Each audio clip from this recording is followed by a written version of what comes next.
Tingnan ninyo sa Genesis 3 verse 9. Nang magkasala ang unang tao, sinong hinanap ng Diyos? Where are you? Sino? Si Adan. Sino ang kinuwestiyon ng Diyos? Anong nangyari? Si Adan. Kung nagalit man ng Diyos dyan, sinong pinagalitan ng Diyos? Si Adan. Eto, sino ba ang unang kumain ng prutas na ipinagbabawal na kanin? Si Eva. Inalok lang niya si Adan. Kaya nga, maintindihan mo siguro yung reaksyon ni Adan. Ba't ako? Yung babae, siya nag-alok sa akin. Pero isipin po ninyo, ha? Sinong unang hinanap? Sinong unang kinustyon? Sinong unang parang pinagsabihan? Si Adan. Hindi kaya mga ama, mga asawa, mga mister dyan, kapag nagka-problema sa pamilya, kapag halos maloka na yung misis mo sapagkat walang maharamdamang suporta mula sa iyo, kapag nahihirapan na siya kasi pinagpapalit mo, sinasaktan mo, kapag nawawala na sa tamang pag-iisip niya dahil sa problemang binibigay mo, kapag ang mga anak mo ay hindi lumaking maayos, nag-aaway-away pa, kapatid, buhay ka pa, kahit nasa kabilang buhay ka na, sa palagay ko, ikaw pa rin ang hahanapin ng Diyos at tatanungin, nasaan ka? Anong ginawa mo? Anong kasalanan mo? Ba't nagkaganyan ang pamilya mo? Ikaw kasi ang ulo ng pamilya, the head of the family. Ang katawan mabubuhay ng walang kamay, ng walang paa, pero hindi ng walang ulo. Patay ang katawan na walang ulo. Ang simbahan parang katawan. Ang tahanan natin parang munting katawan. Sinabi ni St. Paul yan, kapag hindi ka nagpapakatino bilang ulo ng pamilya mo, pinapatay mo ang pamilya mo. Ikaw ang haligi ng tahanan. Bago magkaroon ng pinto, ng bintana, bago magkaroon ng bubong, bago magkaroon ng anumang dekorasyon, haligi muna. Bago mabuo ang pangarap na tahanan, haligi muna. Bago bumuo ng pangarap ang misis mo, bago mangarap ang mga anak mo, sana ganito, sana ganon, ikaw muna. Sa'yo sila magtatayo ng pangarap nila. Paano sila mangangarap kung hindi ka tumutupad sa iyong obligasyon? Don't get it wrong.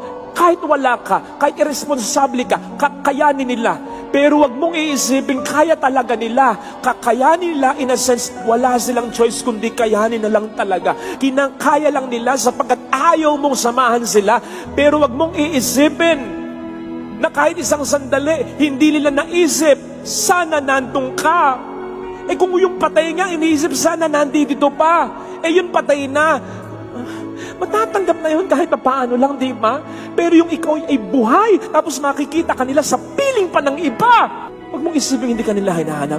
Kung gusto mong maging ama na ipagkakapuri ng iyong pamilya, sa kahit kanino at sa kahit saan, kahit nagipit sa pera, ito tatay ko. Kahit mayaman kayo, proud pa rin ako sa tatay ko. Kung meron kang anak na lalaki, ikaw ang magiging pinakamodel. Gusto ko maging tatay ko. Kung ikaw ang isang ama na meron kang anak na babae, na ikaw ang magiging standard niya. Gusto ko pag nag-asawa ako katulad ng tatay ko. Gusto mo ba na mag-asawa na lang yung anak mong babae ng kahit sino? Sapagkat ikaw kahit ano ka na lang din? Yung mga nangyayari sa mga anak ng mga tatay na responsable, hindi yun karma. Yun ay yung nakikita ng mga anak ninyo na nai-immune sila na parang I don't deserve this kind of guy. I don't deserve this kind of girl. I don't deserve the best guy, the best girl. Okay na kasi ganun yung tatay ko. Kung gusto mo na isang ama, na ikaw ay yung kahit mauna ka sa misis mo, pero mahihirapan siya na makakita ng katulad mo. Sa kahit anong ganda ng sermon ko, kung hindi mo sundin, kung mapariwara ka pa rin, ano sa akin? Pero kapag ikaw ay mayroong anak na napariwara dahil sa'yo, kahit sa kabilang buhay, hindi ka patatahimikin ng kalooban mo, mahirap talaga maging isang tunay na ama. Pero the moment you commit yourself to God, Lord, gusto kong maging ama na ipagkakapuri ng asawa ko, ng mga anak ko, God will help you. By all means, He will help you. Nasa Biblia, hindi ko lang maalala kung saan hindi diringgin ng Diyos ang panalangin ng isang mister na malupit sa kanyang asawa. Ngayon, Kung mananalangin ka ngayon sa Panginoon, Panginoon, I commit myself. Ano man ang palsong pag-uugali ko bilang ama, gusto kong magbago na. Tulungan mo ko. Sinasabi ko sa iyo, magkukumahog ang Diyos na tulungan ka. Tingnan